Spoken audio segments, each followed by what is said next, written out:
उत्तराखंड के उत्तरकाशी जिले में धराली गांव में बादल फटने और अचानक आई बाढ़ के बाद क्षेत्र में भारी नुकसान हुआ है। बीते रोज खीर गंगा नदी में आए सैलाब के बाद अब तक 4 लोगों की मौत हुई है, जबकि 70 लोग लापता बताए जा रहे हैं। वहीं घटना के बाद से लगातार राहत बचाव कार्य जारी हैं। राज्य आपदा मोचन निधि से आपदा राहत एवं बचाव कार्य के लिए 20 करोड़ रुपए की धनराशि जारी की गई है। इस बीच प्रधानमंत्री नरेंद्र मोदी ने मुख्यमंत्री पुष्कर सिंह धामी से फोन पर धराली क्षेत्र में राहत एवं बचाव कार्यों की स्थिति की जानकारी ली। मुख्यमंत्री ने प्रधानमंत्री को बताया कि राज्य सरकार राहत और बचाव कार्यों में पूरी तत्परता के साथ जुटी हुई है। लगातार हो रही भारी बारिश के कारण कुछ क्षेत्रों में कठिनाइयां आ रही हैं, लेकिन सभी संबंधित एजेंसियां समन्वय के साथ कार्य कर रही हैं ताकि प्रभावित लोगों को त्वरित सहायता मिल सके। वहीं प्रधानमंत्री मोदी ने केंद्र सरकार की ओर से हर संभव सहायता का आश्वासन दिया। उधर इस बीच लगातार बारिश से गंगोत्री हाईवे भटवाड़ी चढ़ेदी के बीच 70 मीटर रोड धंस चुकी है। डबरानी पापड़गाड़ सोनगाड़ के पास सड़क का बड़ा हिस्सा वॉश आउट हो गया है। जिला परिचालन केंद्र उत्तरकाशी के अनुसार गंगोत्री नेशनल हाईवे कब तक खुलेगा, इस पर फिलहाल कुछ नहीं कहा जा सकता है। इस मार्ग पर रेस्क्यू टीम और अधिकारी आधे रास्ते में ही फंसे हुए हैं। आपको बता दें कि उत्तरकाशी से धराली हरसी लगभग 80 किलोमीटर दूरी पर स्थित है। वहीं भटवाड़ी से 40 किलोमीटर के बीच 3 स्थानों पर हाईवे वॉश आउट हुआ है। इस स्थिति में धराली रेस्क्यू अभियान के लिए मात्र हेलीकॉप्टर ही विकल्प है, लेकिन खराब मौसम और कम विजिबिलिटी के चलते हेलीकॉप्टर भी उड़ान नहीं भर पा रहे हैं। हम लोग अभी भटवाड़ी के पास है और भटवाड़ी के पास जो रोड वॉश आउट हो रखी है और जिला प्रशासन, वन विभाग से लेकर सभी आला अधिकारी यहाँ पे हैं और ये जानना चाहते हैं कि जो आगे की स्थिति किस तरह की रहेगी। और आप ठीक देख रहे हैं सामने हमारे साथ डिप्टी साहब हैं जी। देखिए, ये जो कल बड़ी दुखद घटना घटी है यहाँ उत्तरकाशी में कि वहाँ धराली में जो क्लाउड बर्स्ट हुआ है उससे काफी नुकसान हुआ है।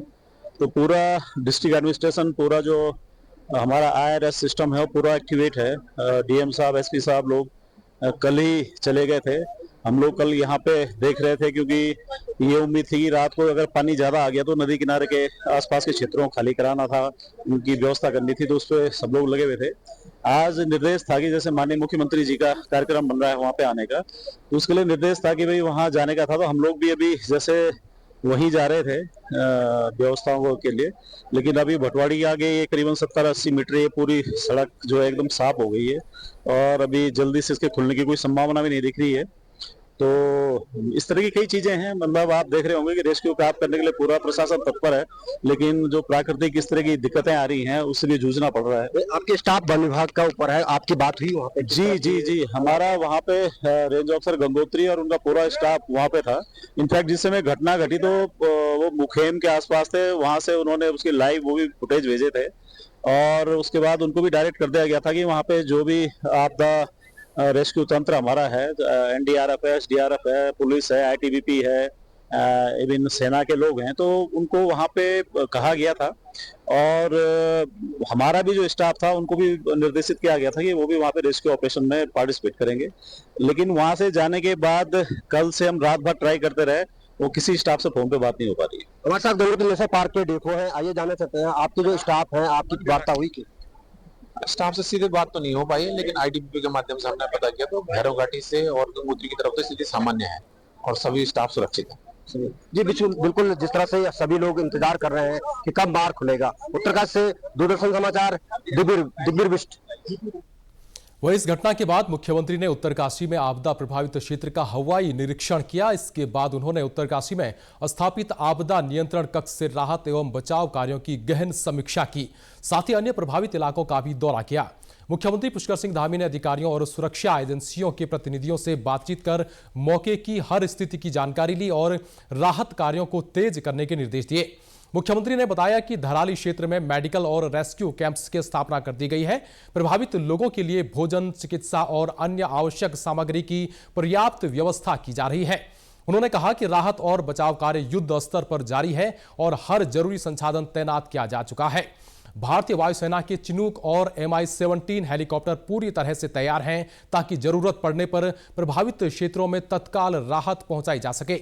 साथ ही NDRF, SDRF, ITBP और सेना के जवान लगातार राहत कार्य में जुटे हैं।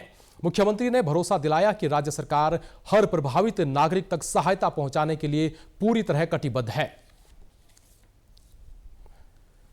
कल धराली की आपदा आई है, उस आपदा में सभी एजेंसियां हमारी वहाँ पर काम कर रही है। सेना के लोग भी काम कर रहे हैं बचाव और राहत के काम में। आईटीबीपी भी लगी है, एनडीआरएफ, एसडीआरएफ और स्थानीय लोग, सभी लोग आगे आकर, हमारे जनप्रतिनिधि भी, सभी लोग बचाव के काम में लगे हैं। कल लगभग 130 के लगभग लोगों को रात को रेस्क्यू किया गया है और अभी लगातार खोजबीन जारी है। रास्ते में चूँकि काफ़ी ज़्यादा मौसम ख़राब होने के कारण से अनेक स्थानों पर मार्गों का जो संपर्क है वो कट गया है और कुछ पुल भी जो है क्षतिग्रस्त हो गए हैं। उसके कारण से वहाँ पर पहुँचना भी मुश्किल हो रहा है, लेकिन उसके बावजूद भी सभी एजेंसियाँ, सभी लोग जो वहाँ पर पहुँच गए हैं, रेस्क्यू के काम में लगे हैं। हमने राज्य के स्तर पर भी 10 डिप्टी एसपी, 3 एसपी और लगभग 160 पुलिसकर्मी भी इस काम में लगाए हैं जो राहत और बचाव के काम को करेंगे। इसी प्रकार से आपदा राहत का जो परिचालन केंद्र है देहरादून का, वो 24 घंटे काम कर रहा है, 24 घंटे समन्वय बना रहा है। वहीं इस खबर पर ज्यादा जानकारी के लिए हमारे साथ जुड़ रहे हैं उत्तरकाशी से हमारे संवाददाता दिग्बीर बिष्ट। जी दिग्बीर, राहत बचाव कार्यों को लेकर क्या ताजा जानकारी है आपके पास? सुरेंद्र जी, मैं आपको बता दूं, आज आपदा ग्रस्त क्षेत्रों का दौरा प्रदेश के मुख्यमंत्री जी ने सुबह किया, लेकिन मौसम खराब होने के कारण जो भटवाड़ी से उनको वापस लौटना पड़ा और उसके बाद उन्होंने उत्तरकाशी में स्मार्ट रूम में अधिकारियों के साथ बैठक की है। बैठक करने के बाद उसके बाद जैसे ही मौसम अभी खुला, एक बार फिर से उन्होंने उड़ान भर दी है और आपदाग्रस्त क्षेत्रों का दौरा करने निकल गए हैं। तो कहीं ना कहीं एक सुखद खबर है कि जो अभी मौसम है, मौसम खुल चुका है थोड़ा से, और हवाई सर्वेक्षण जो हवाई जो होती है वो चलना शुरू हो चुका है। लेकिन अगर सड़कों की बात की जाए तो सड़कों से हम लोगों के खुद अपने आप वहाँ पे भटवाड़ी और मल्ला और डिडसारी इन जगहों पर पहुंचे हैं, लेकिन सड़कों की बहुत बुरी स्थिति है और जो सड़कें, जो अनुमान लगाया जा रहा है कि सड़कें इतनी जल्दी ठीक नहीं हो पाएगी। तो कहीं ना कहीं जो मार्गों की वाली बात की जाए तो मार्ग में एक नागरजा मंदिर गंगनानी के पास पुल था, वो पूरा वॉश आउट हो चुका है और वहीं सुक्की बैंड के जो बैंड है उनमें भी काफी मलबा आ रखा है। तो कहीं ना कहीं जो मार्गों की जो बात है, मार्ग अभी ठीक हो पाना ये कहना उचित नहीं होगा। जी, तो लगभग इसमें भी लगभग एक सप्ताह या 5 मार्ग की व्यवस्था अगर नहीं हो पा रही है, हेली एकमात्र जो है एक व्यवस्था बचती है, तो हेली को लेकर कैसा वहां पे मौसम है? क्या हेली को लेकर रेस्क्यू पॉसिबल है अभी?